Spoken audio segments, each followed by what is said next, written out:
My name is Jen Nagel. I'm the pastor at Salem English Lutheran Church. It's in South Minneapolis. I am part of Extraordinary Lutheran Ministries. That's how I was ordained in the first place. And it's this roster that's always been sort of tandem to the ELCA's roster. I wanted to be on the ELCA roster. I wanted to be a pastor of the Evangelical Lutheran Church in America. That's what I felt called to.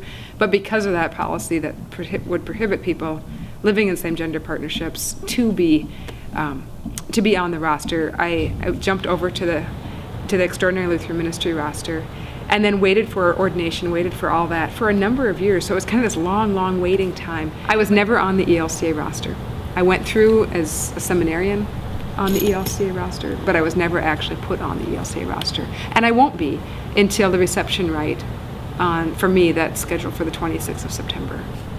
I was just a nice Lutheran kid from southern Minnesota, small town, trying to be a good Lutheran girl. Of course I'm going to marry a man. That's just what you do. I didn't know gay folks. I didn't live in the city. I didn't know gay folks. It was 1990, 89. Things have changed so much in the last 20 years. So I didn't realize I was gay.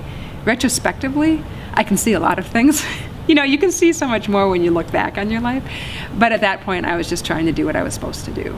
And it really wasn't until 1998 when I met my now partner Jane that I fell in love and realized, oh, this is how it's supposed to be. This makes so much more sense. It all became much more clear. And then going forward, I could figure out, how do I do this? And so I was at the end of seminary. I was at the end of that whole process. I was nearing the end of my candidacy. And I could have been ordained within a year or two. And all my colleagues and companions in the seminary process were ordained kind of right on time there. And mine just got delayed by 8-10 years. Falling in love with Jane, we tried not to love each other. We tried really hard. And it became this question of, okay, if this is a gift from God, and it clearly felt like a gift from God, and a gift of grace, who are we to say to God? It's almost like smacking God. Like, okay, you gave me this great gift, this person, this relationship, and I'm going to say no to it. And it just didn't seem like that was the right way to go. We both were divinity school students. She's a United Church of Christ pastor's kid. Now she's a United Church of Christ pastor here in Minneapolis. We struggled with that one a lot, but it was so clearly a gift, and you just accept the gifts you're given, and you learn how to live with them. So I do, and it's wonderful, but it's hard. This last year has been a really powerful and important year.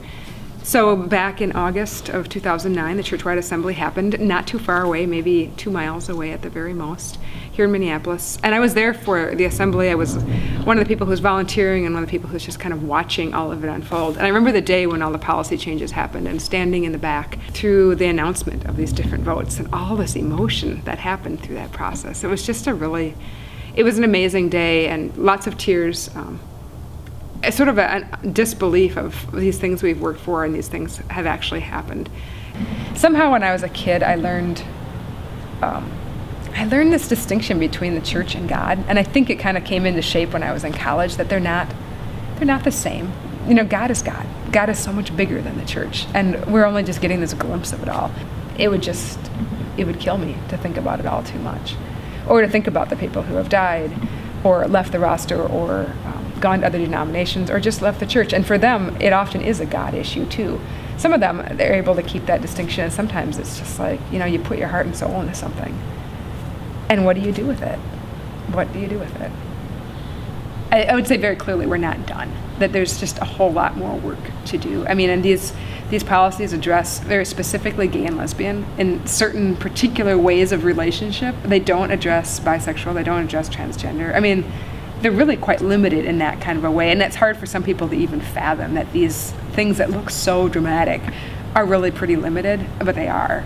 So I think there's definitely more work to do. If anything, I'm sad by the changes that happened and the studies that happened. Wow, they had such potential to really get all of us thinking about our sexuality. That's what they're about. They're human sexuality studies. Isn't that the coolest thing ever, that we'd actually talk about that in a faith community? But people have zeroed in so much on these particular lines, on these particular paragraphs, that I'm still not convinced that we all, gay and straight, everybody, I don't think we've had a really thorough conversation yet of what does this gift of sexuality mean? How do we use it well? How do we teach it to our kids? Instead, we just got really nervous. What do we do? How do we do it? How do we define these different things about those people, meaning people like me? And that makes me sad, because I still think there's more conversation to have, of just the general kind of conversation.